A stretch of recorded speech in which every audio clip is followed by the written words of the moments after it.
Hey guys, உங்க வயசு என்ன? நீங்க எவ்வளவு சம்பளம் வாங்குறீங்க? நீங்க யார்கிட்ட இதை கேட்டாலுமே ஒரு நிமிஷம் என்ன சொல்லணும்னு யோசிப்பாங்க. பொதுவா யாருமே இதுக்கு நேரடியான ஒரு பதில சொல்ல மாட்டாங்க. ஏன்னா இந்த ரெண்டு கேள்வியுமே நமக்கு எப்பவும் பிடிக்காத ஒரு கேள்வியா இருக்கும். ஆனா நம்ம ஃபேவரட்டான ஹீரோ இல்ல ஆக்டர்ஸ் வாங்குற சம்பளம் எவ்வளோ, அவங்க சொத்து மதிப்புகள் எவ்வளோ இருக்கும், இதெல்லாம் தெரிஞ்சுக்க ரொம்ப ஆர்வம் உள்ளவங்களா இருப்போம். நமக்கு பிடிச்ச ஆக்டர்ஸ் நிறைய சம்பாதிச்சா நமக்கு அதுல ஒரு பெருமை இருக்கதான் செய்யும். சரி, ஸ்ட்ரெயிட்டா விஷயத்துக்கே வருவோம். இன்னைக்கு நம்ம பார்க்க போற பதிவு தமிழ் சினிமா இண்டஸ்ட்ரியில டாப் 5ல இருக்க அதிக சம்பளம் வாங்குற நடிகர்கள் அண்ட் அவங்களோட சொத்து மதிப்பு அப்ராக்சிமேட்டா எவ்வளவு இருக்கும்னு தெரிஞ்சுக்கலாம். நம்ம மக்கள் சினிமா சார்ந்த செய்திகளுக்கும் அவங்களோட தனிப்பட்ட வாழ்க்கையில நடக்கிற நிகழ்வுகளுக்கும் ரொம்பவே முக்கியத்துவம் தருவாங்க. ஏன் தெரியுமா? அவங்களுக்கு பிடிச்ச ஹீரோ இல்ல ஹீரோயினை வெளியாளா நினைக்கிற பழக்கம் இருந்ததே இல்ல. அவங்கள ஒரு ஆளா அவங்களுக்கு ரொம்ப நெருக்கமான ஒருத்தரா தான் அவங்க நினைப்பாங்க. அதனால அவங்கள பத்தி தெரிஞ்சுக்கிறது மூலமா அவங்களோட அஃபெக்ஷனை காட்டிக்க முயற்சி செய்வாங்க. எப்பவும் இன்டர்நெட் இல்ல சோசியல் மீடியால தேடப்படுற ஒரு விஷயமா இது இருந்துகிட்டே இருக்கும். வேர்ல்ட் லெவல்ல டாப் 10 நடிகர்கள் யாரு, அவங்க சம்பளம்லாம் என்ன, அவங்க லைஃப் ஸ்டைல் என்ன மாதிரி ப்ராப்பர்ட்டி எல்லாம் வச்சிருக்காங்க, இதெல்லாம் தெரிஞ்சுக்க பெரிய ஆர்வம் இருக்கும். இதோ நம்மளே சாதிச்ச மாதிரி ஒரு உணர்வை அது கொடுக்கும். ஆனா இது ஒரு மாதிரி மோட்டிவேட்டிங்கான விஷயம்தான். பொதுவா நடிகர்களுக்கு மட்டும் ஏன் இவ்வளவு அதிக சம்பளம் கொடுத்து நடிக்க வைக்கிறாங்க? மத்த ப்ரொஃபஷன்ல இல்லாத ஏதோ ஒண்ணு ஸ்பெஷலா இதுல மட்டும் அப்படி என்ன இருக்கும்? அது நம்ம சம்பந்தப்பட்ட விஷயம்தான். ஆமா, நாம தான் அதுக்கு காரணம். பல அரசியல்வாதிகளும் பொதுத்துறையில இருக்கவங்களும் ஏன் சில அரசாங்க அதிகாரிகள் கூட மக்கள் கிட்ட ஒரு வரவேற்பும் ஸ்பெஷல் கவனிப்பும் இருக்கிறத விரும்புவாங்க. கவிஞர்கள், எழுத்தாளர்கள் இவங்க எல்லாரும் மூளையை யூஸ் பண்ணி புதுசா ஒரு விஷயத்த யோசிச்சு அதை எப்படி கொடுத்தா மக்கள் கிட்ட போய் சேரும்னு தெரிஞ்சு வச்சு செஞ்சாலும் ரொம்ப கம்மியான அளவுல தான் அது போய் ரீச் ஆகும். கவிதை படிக்கிறவங்க கொஞ்சம் பேர் தான். கதைகளை, கட்டுரைகளை விரும்புறவங்க கூட ஒரு 40% தான் இருப்பாங்க. ஆனா இந்த மாதிரி எதுவுமே செய்யாம வெறும் ஆக்ஷன்ல டயலாக்ஸையே 1 இல்ல 2 படத்துல ஒரு பெரிய அளவு மக்கள் கிட்ட போய் ரீச் ஆக ஒரு ஹீரோவால தான் முடியும். இவங்களுக்கு கிடைக்கிற ஒரு புகழும் பேரும் யாருக்கும் அவ்வளவு சீக்கிரம் கிடைக்கிறது இல்ல. நீங்க எவ்வளவு நல்லது செய்யற ஒரு தலைவரா இருந்தாலும் உங்களுக்கு ஒரு பெரிய ஹீரோ தேவைப்படுவாரு. இல்ல குறைஞ்சபட்சம் அவங்க ஆதரவாவது தேவையா இருக்கும். சரி போதும், ரொம்ப லென்த்தா போகுது. விஷயத்துக்கு வாங்கன்னு நீங்க சொல்றது எனக்கு கேட்டுருச்சு. சரி, நம்ம தமிழ் சினிமால இப்ப இருக்க ஹீரோக்கள்ல டாப் 5 பொசிஷன்ல இருக்கவங்கள பத்தி பாக்கலாமா?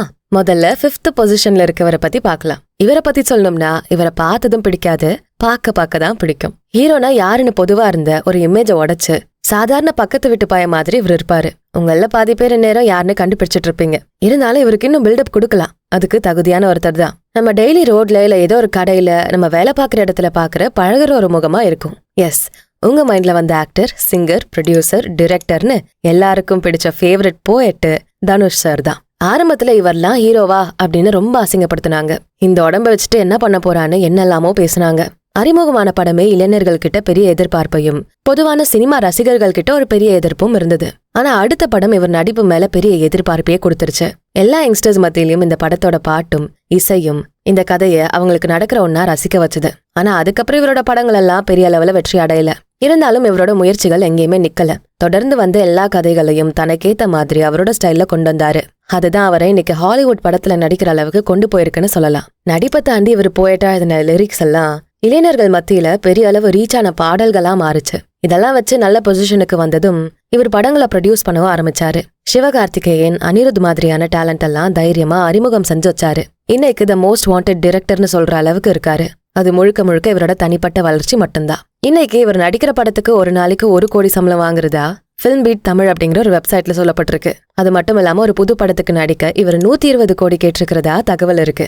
இது மட்டும் இல்லாம இவர் புதுசா போயஸ் கார்டன்ல கட்டின இவரோட 150 கோடி மதிப்புள்ள வீடும், பல லட்சம் மதிப்புள்ள ஜாகுவார், ஃபோர்டு, ஆடி கார்கள் இதெல்லாம் சேர்த்தா இவரோட மொத்த சொத்து மதிப்பும் கிட்டத்தட்ட 230 கோடியா இருக்கும்னு சொல்லப்படுது. இந்த போயஸ் கார்டன் வீடு மட்டும் இல்லாம இன்னும் 18 கோடி மதிப்புல சென்னையில மத்த வீடுகள் இருக்கு. இவரோட ப்ரொடக்ஷன் ஹவுஸான வண்டர்பார் ஃபிலிம்ஸ் சிறந்த படைப்புகளை கொடுத்திருக்கு. இது ஒரு குடும்ப நிறுவனமா இருந்தாலும் இதோட நிர்வாகியா தனுஷ் தான் இருக்காருன்னு தகவல்கள் இருக்கு. 2010ல ஆரம்பிக்கப்பட்டு கடைசியா 2018ல வந்த மாரி 2 வடசென்னை படங்களை இந்த நிறுவனம் தயாரிச்சிருக்கு. தான் வந்த வழிய மறக்காம இருக்க சில நடிகர்கள்ல தனுஷ் அவங்களும் ரொம்ப முக்கியமான நபரா இருக்காருன்னு சொல்லலாம். இந்த நல்ல குணங்களும் இவரோட கடின உழைப்பும் தான் இன்னைக்கு டாப் 5 நடிகர்கள்ல ஒருத்தரா இவரை கொண்டு வந்திருக்கு. தனிப்பட்ட பல விமர்சனங்கள் இவர் மேல இருந்தாலும் இவர் ஒரு சிறந்த நடிகரா தன்னை செதுக்கிதான் தன்னை உருவாக்கிக்கிட்டாருன்னு எல்லாரும் கண்டிப்பா ஒத்துப்பாங்க. சரி, இப்போ நெக்ஸ்ட் 4th பிளேஸ்ல யார் இருக்கான்னு பாக்கலாமா? வேற யாரு, நம்ம உலக நாயகன் தான். ஓ, அந்த பட்டத்தை பயன்படுத்தக்கூடாதுன்னு சொல்லிருக்காருல. சரி வேண்டாம், சன்னுக்கு எதுக்கு சன்கிளாஸ்? இவருக்கு எந்த இன்ட்ரோடக்ஷன் பில்டப் எல்லாம் தேவையில்லை. கமல்ஹாசன்னு பேரை சொன்னாலே இப்ப இருக்க இளைஞர்கள் கூட இவரோட முழு ஹிஸ்டரியும் சொல்லுவாங்க. அந்த அளவு ஒரு மனுஷன் சினிமாக்காகவே வாழ்ந்து அவர் சம்பாதிச்ச எல்லாத்தையும் இதே சினிமாலே இன்வெஸ்டும் பண்ணி நல்ல படைப்புகளை கொடுத்துட்டு இருக்காரு. நம்ம மக்கள் எப்பவுமே நல்லதை அப்பப்பவே பாராட்ட மாட்டாங்க, ரொம்ப நாள் கழிச்சு கொண்டாடி தீர்ப்பாங்க. இது வேற யாருக்கு பொருந்ததோ இல்லையோ, நம்ம மக்கள் நீதி மையத்தோட தலைவருக்கு நல்லாவே பொருந்தும். இவரோட எந்த புது முயற்சியும் புது விஷயத்தையும் நம்ம அங்கீகரிச்சதே இல்ல. முதல்ல டிஜிட்டல் கேமரால படம் ஷூட் பண்ணது இவர்தான். டால்பை சரவுண்ட் சவுண்ட் சிஸ்டம் கொண்டு வந்தது இவர்தான். OTT பத்தி பேசினதோட இல்லாம அதை கொண்டு வர போற பெரிய மாற்றத்தையும் அப்பவே சொல்லிட்டாரு. இதெல்லாம் கேக்குறப்போ இவர் என்ன இப்படி வளரிட்டு இருக்காருன்னு நினைச்சவங்க சினிமா துறையில கூட பலர் இருக்கலாம். ஆனா அவர் ஒரு சயின்டிஸ்ட் மாதிரி இருந்தாரு. எப்பவும் புது விஷயங்களை கொண்டு வர்றதும் புது டெக்னாலஜி எல்லாம் தெரிஞ்சு பயன்படுத்த முடிஞ்ச ஒருத்தரா தான் இருந்திருக்காரு.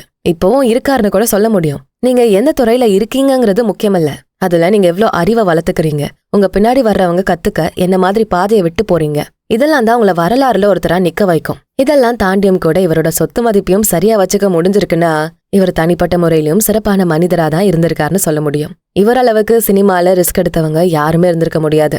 ஆனா இதை செஞ்சும் கூட இவரோட சொத்து மதிப்பு 450 கோடின்னு டைம்ஸ் ஆஃப் இந்தியா டைம்ஸ்ல சொல்லியிருக்காங்க. அதுக்கு முழு காரணம் இவர் இந்த சினிமா துறைக்கு செஞ்ச ஒரு பெரிய பங்கு தான். இவரோட RKFI தயாரிப்பு நிறுவனம் பல காலமா படங்கள் தயாரிச்சுட்டு இருக்காங்க.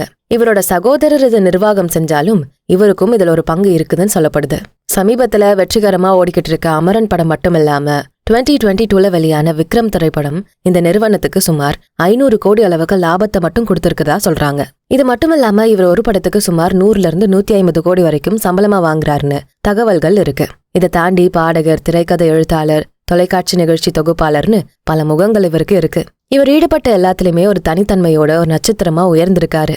சென்னையில இருக்க வீடு, விலை மதிப்புள்ள சொகுசு வாகனங்கள், பூர்வீக சொத்துக்கள் எல்லாமே சேர்த்து இவரோட மதிப்பை கணக்கீடு செஞ்சிருக்க முடியும். இவரோட குரலுக்கு கூட ஒரு பெரிய மதிப்பு இருக்கிறது கடந்த வருடங்கள்ல வெளியான மணிரத்னம் அவரோட இயக்கத்துல உருவான பொன்னியின் செல்வன் படங்களோட இன்ட்ரோ காட்சிகள்ல கூட பார்க்க முடியும். என்ன இருந்தாலும் இவர் சொத்துக்களை விட இவர் இந்த சினிமா உலகத்துக்கு போட்டு கொடுத்த ஒரு பாதை தான் இன்னும் அதிக மதிப்புள்ளதா பார்க்கலாம். இப்போ அடுத்த இடம், 3வது இடம் யாருக்கு?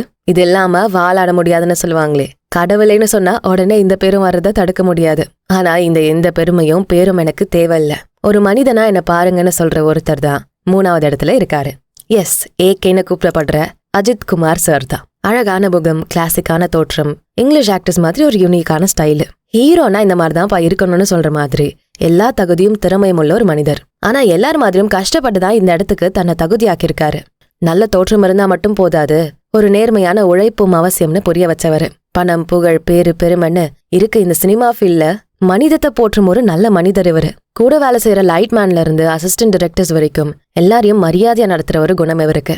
நான் நடிக்கிற படத்தை மட்டும் பாருங்க, என்ன அளவுக்கு மீறெல்லாம் கொண்டாட தேவையில்லன்னு சொல்லியிருக்காரு. சினிமா தவிர நான் உங்களுக்கு எந்த விதத்திலயும் கனெக்ட் ஆக கூடாதுன்னு சொல்ற மனசுள்ள நல்ல மனிதர். இதெல்லாம் தான் மக்கள் மத்தியில இவர் பேரை சொல்றப்பவே பெரிய ஒரு சத்தத்தை உருவாக்குது. எந்த மேடையிலையும் எந்த இடத்துலயும் இவர் பேரை சொன்னாலே ஒரு கூட்டம் அதை கொண்டாடி தீர்க்கும். அதுதான் இவர் சம்பாதிச்ச பெரிய சொத்து. இவரோட ஒரு படத்துக்கு இவர் வாங்குற சம்பளம் கிட்டத்தட்ட 165 கோடி வரை இருக்கும்னு சொல்லப்படுது. பெசன் நகர் பகுதியில இருக்க சொந்த வீடு, லண்டன்ல இருக்க வீடுகள் இவரோட தனிப்பட்ட சொத்துக்களா இருக்கும்னு ஒரு பேச்சு இருக்கு. ரேசிங் பைக்கு, கார் அப்படின்னு சொன்னாலே எல்லாருக்கும் ஞாபகம் வர ஒரே பேர் AK தான். இவரோட பெரிய இன்ட்ரெஸ்டே பைக் ரேஸும் கார் ரேஸ்களும் தான். அது சம்பந்தமா இவர்கிட்ட அந்த மாதிரி விலையுறந்த பைக்குகளை கலெக்ட் பண்றது இவருக்கு பிடிச்ச விஷயம்னு சொல்றாங்க. ரோபோட்டிக்ஸ், ட்ரோன் தொழில்நுட்பங்களை கையால தெரிஞ்ச ஒருத்தரா இவர் அறியப்படுறாரு. சினிமா படங்களை தாண்டி இவரோட சொந்த விருப்பங்களை சார்ந்த ஆராய்ச்சியிலும் தொழில்களையும் இவர் ரொம்பவே ஈடுபாடு காட்டுவாரு. இவரோட மொத்த சொத்து மதிப்பு கிட்டத்தட்ட 196 கோடி வரை இருக்கலாம்னு சொல்றாங்க. அதன்படி அதிக சொத்து மதிப்புள்ள நடிகர்கள் பட்டியல்ல இவருக்கு 3வது இடம் கிடைச்சிருக்கு. மக்கள் மனசுல எப்பவும் உயர்ந்த இடமும் இவருக்கு எப்பவும் இருக்கு. அடுத்த இடம் நம்பரை நீங்க ரொம்ப ஆவலா தெரிஞ்சுக்க விரும்புறது, டாப் 2nd பொசிஷன்ல இருக்கிறது சந்தேகமே இல்லாம நம்ம அண்ணன் தான், ஆக்டர் விஜய். சாரி தமிழக வெற்றிக் கழக கட்சியின் தலைவர் விஜய் அவர்கள். அந்த ஏரியா, இந்த ஏரியா, அந்த இடம், இந்த இடம், ஆல் ஏரியால ஐயா கில்லிடா. இத சொல்ல நிச்சயமா பொருத்தமான ஒரு ஆக்டர்னா அது ஆக்டர் விஜயா தான் இருப்பாரு. இப்ப மக்கள் குரலாக மக்களுக்காக பணியாற்ற வந்திருக்காரு. ஆனா எப்பவும் எல்லா ஏரியாலயும் நல்ல ரீச் இருக்க ஒரு ஹீரோவா ஆக்டர் விஜய் இருப்பாரு. சின்ன குழந்தைங்க முதல் வீட்டுல இருக்க அக்கா, தங்கச்சி, அம்மா வரைக்கும் எல்லாருக்கும் ரொம்ப பிடிச்ச ஒரு ஹீரோ. இவர் நடிச்ச படம் திரைக்கு வந்தா அதான் தீபாவளி, பொங்கல் எல்லாமே. இவர் ரசிகர்களை எப்பவும் ஏமாத்தாத ஒரு ஹீரோவா கதையை சூஸ் பண்ணி நடிப்பாரு. Dance, action style, punch dialogue, family எமோஷன்னு கிடைக்கிற எல்லாத்துலயும் இவரோட ஸ்டைல் இருக்கும். எல்லாருக்கும் பிடிச்ச ஒரு எளிமையான மனிதரா இருக்க ஆசைப்படுற ஒரு நடிகர். இவரோட ஒரு படத்துக்கு இவர் வாங்குற சம்பளம் 150 கோடி வரைக்கும் வாங்குறாருன்னு சொல்றாங்க. இதை தாண்டி படங்கள்ல வர லாபத்திலயும் ஒரு பங்கு இருக்கும்னு சொல்றாங்க. இதெல்லாம் வச்சு பாக்குறப்போ நிச்சயமா அவர் டாப் 2nd பொசிஷன்ல இருக்காரு. சென்னையில இருக்க சொந்த வீடு மட்டும் இல்லாம லண்டன், கனடாலையும் வீடுகள் இருக்கிறதா சொல்றாங்க. இவருக்கும் இவர் நண்பரை போல விலை உயர்ந்த கார்கள் மேல ஒரு பெரிய ஈடுபாடு இருக்கு. ரோல்ஸ் ராய்ஸ், ஆடி, Bentley, continental, range over, BMW போன்ற கார்களும் இருக்கிறதா சொல்றாங்க. இவரோட மொத்த சொத்து மதிப்பு 1800 கோடிக்கு மேல இருக்கும்னு சொல்லப்படுது.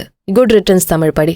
கட்சி ஆரம்பிக்கிறதுக்கு முன்னாடியே விஜய் மக்கள் இயக்கம்னு ஆரம்பிச்சு பல நல்ல சேவைகளை மக்களுக்கு செஞ்சுட்டு இருந்தாரு. மழை, வெள்ளம், புயல் மாதிரி இயற்கை சீற்றங்கள்லயும் மக்களுக்காக ஏதாவது ஒரு உதவி செய்யற ஒருத்தரா இருப்பாரு. அது மட்டும் இல்லாம அரசு தேர்வுகள்ல நல்ல மதிப்பெண்கள் எடுத்த மாணவர்களுக்கு பரிசும் பாராட்டும் கொடுக்கறத அவர் ஒரு பொறுப்பான கடமையா செஞ்சுட்டு இருக்காரு. இதனாலேயே அவர்கிட்ட பரிசு வாங்கணும்னு அதிகமா மார்க் வாங்க ஆசைப்படுற மாணவர்களும் இருக்கதான் செய்யறாங்க.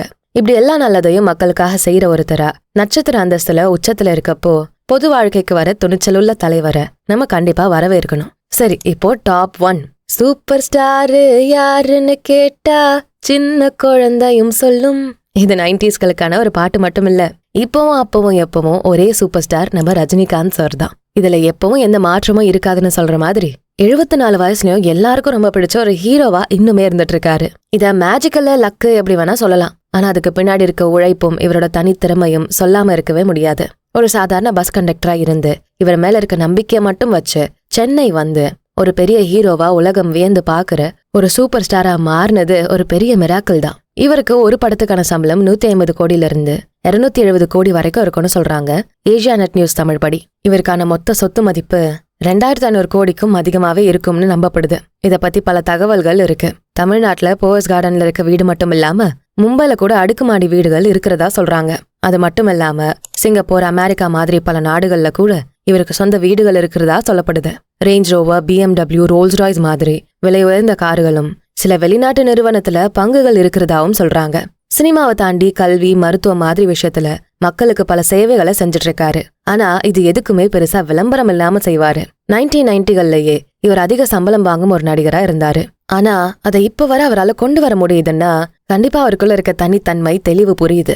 ஸ்கிரீன்ல அவரோட ஆளுமை, ஸ்டைலு, வசனங்கள் இது எல்லாத்துக்குமே இன்னும் கூட பெரிய வரவேற்பு இருக்கிறத பார்க்க முடியுது.